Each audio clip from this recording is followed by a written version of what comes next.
Hi everybody, welcome back to Small Caliber Arms Review. I'm Richard, and today we're going to be taking a look in this little pouch here from Springfield Armory. This is the Springfield Hellcat. Let's get it open and take a peek inside.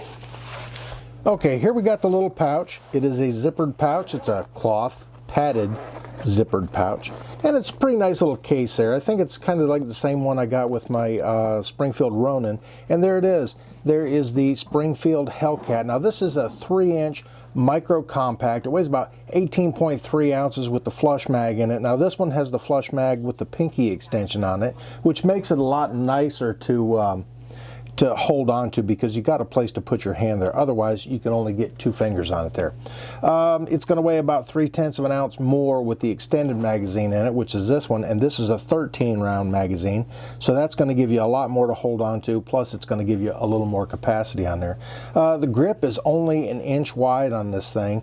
The whole thing is about 6 inches long. It's got a 3-inch hammer forged barrel on it, and comes with one 11-round and one 13-round magazine. We got the 11-round in there, and it is empty right now. So let's take a closer look at how this gun comes apart. All right, first thing you want to do when you take it apart is obviously you want to make sure it's clear. The magazine's out, there's nothing in there, there's nothing in the chamber. So now what we want to do is we want to take the slide and lock it all the way back. So you're going to take your slide lock and push it back there, and then push it up in that notch right there. And then you got this little takedown lever on the front here. You're going to roll it upwards, straight up like that, and then you're going to go ahead and let it come forward. So pull your slide back a little bit, and then the slide lock will drop down, and you can let the slide come forward. Don't let it go flying, just gently let it come forward. And then we're going to go ahead and do a trigger pull on it. So once you got the trigger pulled, then you can go ahead and pull the slide right off the front of it. It's a pretty nice little unit there. It's easy to take apart. This is a double recoil spring on there, and it is a captive unit, so you don't have to worry about parts going flying everywhere. So pop your recoil spring out, reach in there, grab your lug on your barrel, pull it forward and pick it up a little bit, and you can pull it right out of the back there. The 3-inch hammer forged barrel has a, I think it's a melanite coating on it, a little polished feed ramp there. This one needs to be cleaned up a little bit. It is dirty. It is a loaner, so it's not mine, but we're going to take it out and shoot it. It's probably a little dirty in there too, yep. So I'm going to have to get on to him about that. But anyways, it's a good little pistol. Easy to take down, easy to put back together. To put it back together, just take your barrel, drop it right down in there, pull it back till it drops in there. Take your large end of your recoil spring. It's going to go right in the front there. And then you just got to pull it back about 3/16 of an inch. You push it down there, catch it right behind the lug. And then go ahead and line your slide up, your grooves in your slide there, with your rails on here, and slide it forward. Pull it all the way back, lock it in the rearward position there, take your takedown lever, flip it back down, let it go forward, go ahead and do a function check on it. It's got kind of, not really a long reset, but it's not bad. The trigger got a little take up there, and it's probably got about a 1/4 inch pull on it before it breaks. And then reset on it is probably a little over a 1/4 inch, and then it's ready to go again. Not a bad feeling trigger in it either. It really feels pretty smooth. Now this one has no external safety on it. It's only got the trigger safety right there, the little lever or dongle, whatever you want to call it. The slide lock, the takedown lever, and the magazine release, and it is reversible if you're a lefty, but I'm not, and neither is the owner, so we're going to go ahead and use it just like that. We're going to take some blazer brass and get it out there on the range. Now another thing I wanted to show you was, I've done a video on We the People holsters, and it was a Kydex holster, but now they started making some leather ones, and I'm a big fan of leather holsters. I do a little bit of leather work myself, so I enjoy the leather holsters. So in this one, it's going to come in this box. It's going to be all nice and wrapped up in their little We the People tissue paper.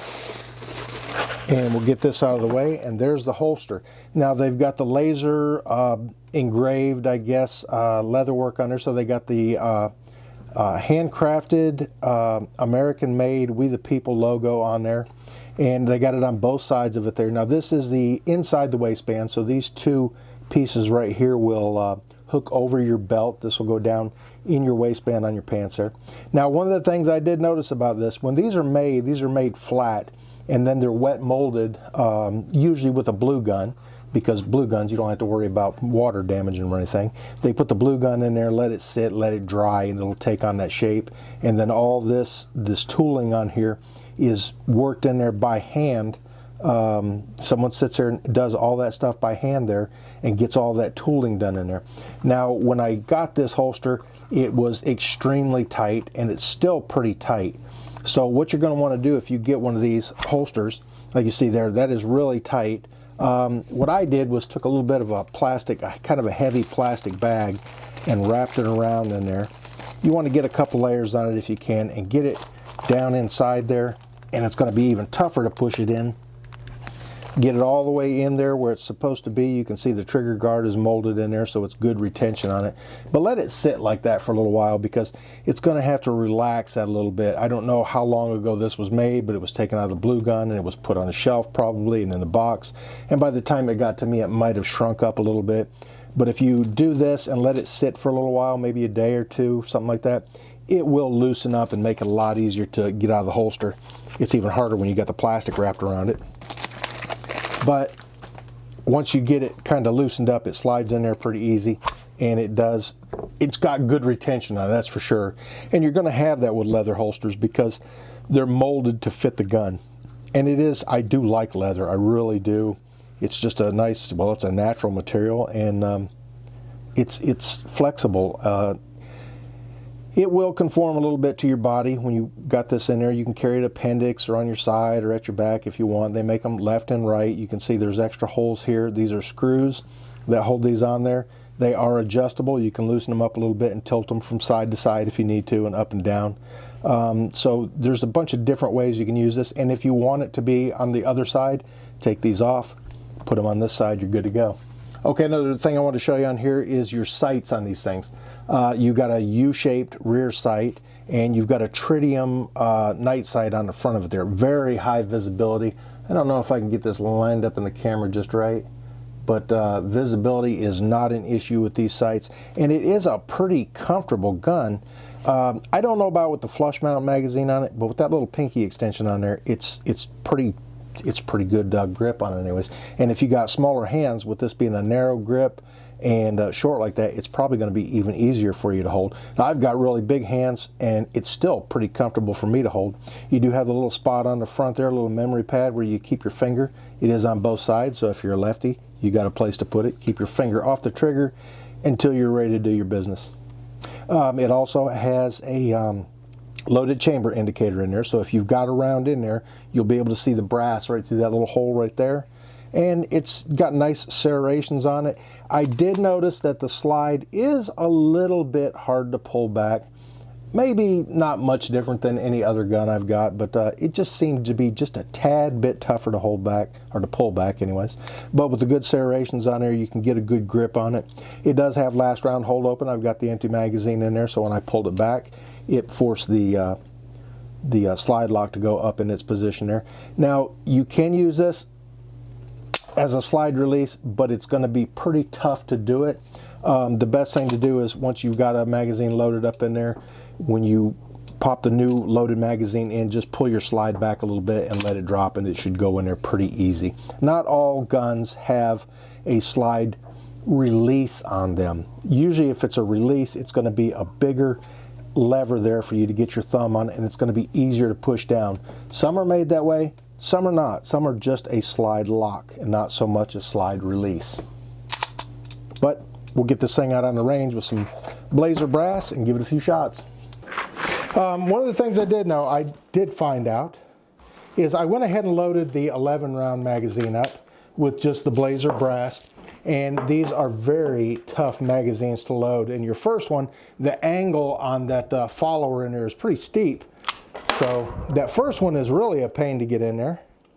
But once you do get it in, then you're going to be pushing straight down on the top of the next round. I would suggest, if you're going to get one of the Springfield Hellcats, get you one of these little mag loading tools there, because that is definitely going to save your fingers and going to save you some aggravation too. They're pretty easy. Just put your round in there, push it down, push it back, and then keep putting your next one in. Get my gloves off here so you can see this a little better.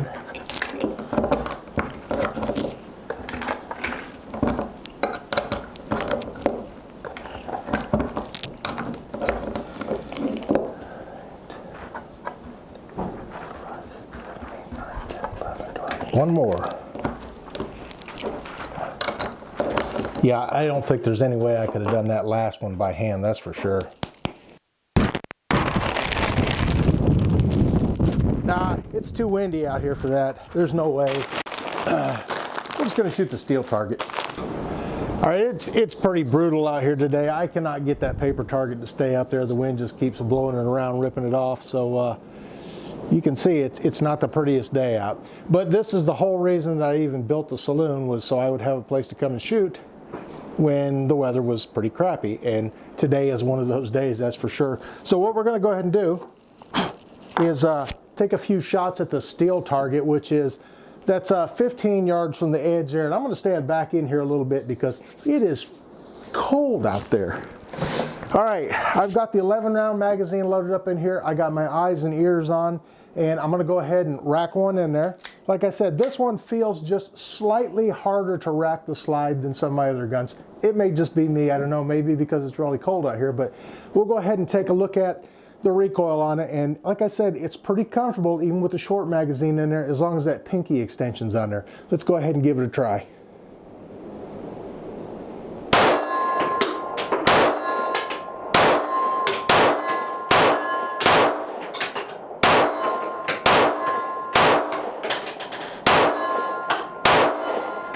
Last round holds open, and it's pretty accurate. I missed a couple of them, but that was me, I'm pretty sure.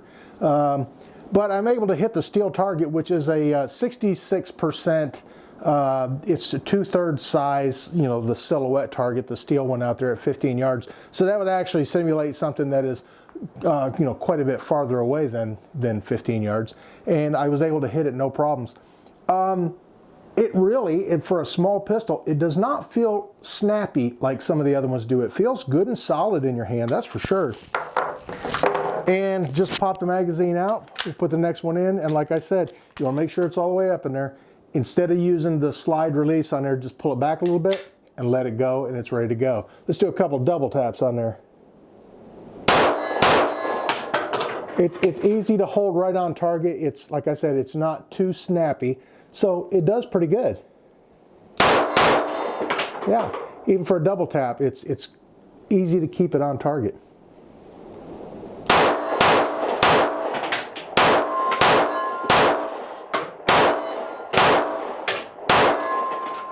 And that was the 13 round magazine there. Yeah, I missed a couple times there too. It was pretty neat watching the snow and mud fly up there. Not a bad little pistol. It's pretty comfortable in the hand, even though it is kind of a hard back strap on there. It's got some really nice texturing on it, but you don't feel any pain in the back of your hand. It eats the recoil up pretty good. Maybe that's why it's a little bit harder to pull back. That spring eating up some of that recoil instead of you feeling it in the palm of your hand is actually pretty nice. All right, I've got 2 magazines loaded up with 2 rounds each. We'll do a little bit of 2 and 2 on the steel target there and see how it does.